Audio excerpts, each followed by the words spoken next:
This is KGW News at Sunrise. And good morning. Thanks for getting up with us on this Sunday. I'm Tim Gordon.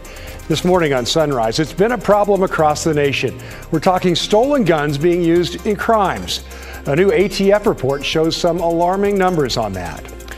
Plus, a Portland man talks about his journey in a new book. He was a professional athlete, then he was paralyzed in an accident. He explains how he's working now to help others.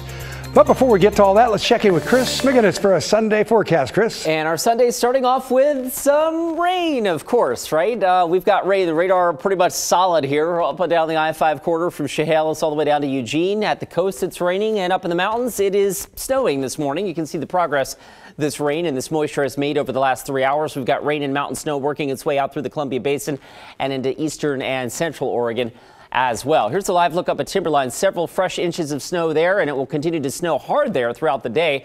Government Camp, it looks like we've got a bit of a rain-snow mix there. I do anticipate the snow levels dropping just a smidge as we go through the day, and then for the rest of us, it's just cloudy and rainy. Here's the live look from downtown Portland from our Wells Fargo sky camera. It's 46 degrees last check at the airport. South breeze at 7. It's been a little breezy down in the southern Willamette Valley. I don't think we get too windy here in Portland, but there could be a little bit of a south breeze from time to time. And temperatures not going very far. Neither is the cloud cover or the rain. That'll be with us on and off throughout the day today with highs in the upper 40s. Tim? All right, Chris, thanks a lot, just like you called it. These folks are some of the hardest working people in the city. They're the people who maintain your streets. They're the people who maintain your parks. And now it looks like they have a new contract. New this morning, negotiators for the city and striking city workers have reached a tentative deal. This announcement came just before 1 a.m. and followed a 12-hour mediation session on Saturday. Terms haven't been announced. That likely won't come until the workers get a look at this deal. Then they'll have to vote on it, of course. But this does end a 3-day strike for the 600-plus city employees. That's some good news to report for you this morning. Well, up in Washington, gun violence is a big topic for state lawmakers in Olympia this session. Specifically, they're talking about a newly released report from the ATF. It shows that guns bought legally are more quickly being used in crimes. Julie Calhoun is taking a closer look at the report and how state lawmakers are trying to address the problem. ATF's first sweeping report in 2 decades, looking specifically at guns used in crimes.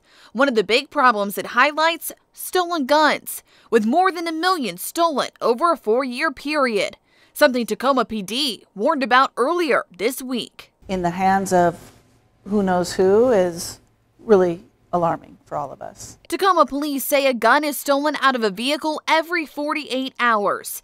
Just this month, a 17-year-old was arrested in Tacoma after police say he shot and killed a 14-year-old with a stolen gun, though it was from a house, not a car. We get asked all the time, how are juveniles getting their hands on firearms, right? And unfortunately, some of those guns might be coming from these vehicle prowls. Another key point the report shows is a shorter time between when a gun is purchased legally and when it's recovered from a crime scene. Some even bought less than a year before showing up in a crime. ATF says that's an indicator of gun trafficking or straw purchase, where someone who can legally buy a gun purchases one and sells it to someone who can't legally own one. This ATF report and others show that there's still some gaps in the system, and we've got to address them to make sure that we're keeping guns out of the wrong hands. State Senator Marco Lias backing 2 pieces of legislation to tackle that. The first would create legal liability to hold firearm retailers and manufacturers accountable. Just like we did in the opioid space, if somebody knows that a lot of the products they're selling are going to the wrong place, they have some responsibility to try and stop that. The second would require a permit to purchase a gun. Not waiting until after the fact to find out if someone fails a background check, but actually having to get a permit in advance of making that initial purchase. State lawmakers are also proposing a bill to ban assault weapons. It's supported by the state's Attorney General and Governor Jay Inslee. We'll keep you updated as these measures move through the Washington state legislature. Well, 3 people are in the hospital. One of them is in critical condition after a crash in Portland. Authorities have not said how the other 2 people are doing. Portland police say the crash happened shortly after 5 yesterday afternoon on Southeast Stark Street and Southeast 146th Avenue. PPB has not said what caused that crash. We do know that the major crash team is leading an investigation. Well, the U.S. military says fighter jets shot down a suspected Chinese surveillance balloon off the coast of South Carolina. The giant balloon, which is the size of 3 school buses, had floated across the country for several days. Defense Secretary Lloyd Austin says the balloon was shot down at the direction of President Biden. U.S. military officials have been monitoring the balloon since Wednesday. That's when the president told them to shoot it down once they could do so without hurting people on the ground. They successfully took it down, and I want to compliment our aviators who did it. The balloon was spotted over Alaska, Canada, Montana, and the Carolinas. It was eventually shot down off the coast of South Carolina. China claims the balloon is a civilian airship used for weather research that was blown off course. Before, I was a professional athlete.